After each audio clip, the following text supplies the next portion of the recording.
বাংলার নয়া মুখ্যমন্ত্রী শুভেন্দু অধিকারীর শপথ গ্রহণ অনুষ্ঠানে এসে মঞ্চে সবার সামনে প্রধানমন্ত্রী হঠাৎ কেন এই বৃদ্ধের পা ছুঁয়ে আশীর্বাদ নিলেন? কে এই ব্যক্তি যার সম্মানে খোদ দেশের প্রধান সেবক মাথা নত করলেন? ইনি হলেন মাখনলাল সরকার, বাংলার সেই সব পুরনো জনসংঘ কর্মীদের একজন যারা একদা দেশের কঠিন সময়ে লড়াই করেছিলেন, যখন স্বাধীন ভারতের জম্মু কাশ্মীরে প্রবেশ করার জন্যও আলাদা পারমিট লাগত। 1953 সাল, যখন জনসংঘের প্রতিষ্ঠাতা শ্যামাপ্রসাদ মুখোপাধ্যায় এক বিধান, এক নিশান, এক প্রধানের আন্দোলনে সামিল হয়ে কাশ্মীর পৌঁছান। মাখনলাল সরকারও তার ছায়াসঙ্গী হিসেবে সেখানে ছিলেন।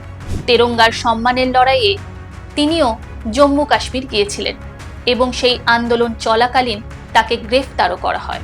একবার ভাবুন, স্বাধীন ভারতের একটি অংশে যাবার জন্য নিজের দেশের নাগরিকদেরই পারমিট লাগত, আর কিছু মানুষ সেই ব্যবস্থার বদল ঘটাতে হাসি মুখেও জেল যাত্রায়ও প্রস্তুত ছিলেন।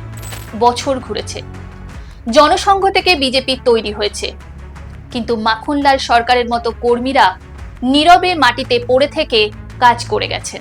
শিলিগুড়ি থেকে শুরু করে উত্তরবঙ্গের আনাচে কানাচে তিনি সংগঠন গড়ে তুলেছেন। দীর্ঘ 7 বছর জেলা সভাপতির দায়িত্ব পালন করেছেন।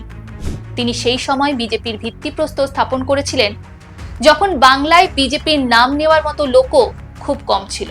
9 মে 2026 বাংলায় নতুন সরকারের শপথ গ্রহণ অনুষ্ঠানে প্রধানমন্ত্রী নরেন্দ্র মোদী 98 বছর বয়সী এই লড়াকু জননেতার সঙ্গে দেখা করেন এবং তার পা ছুঁয়ে আশীর্বাদ নেন।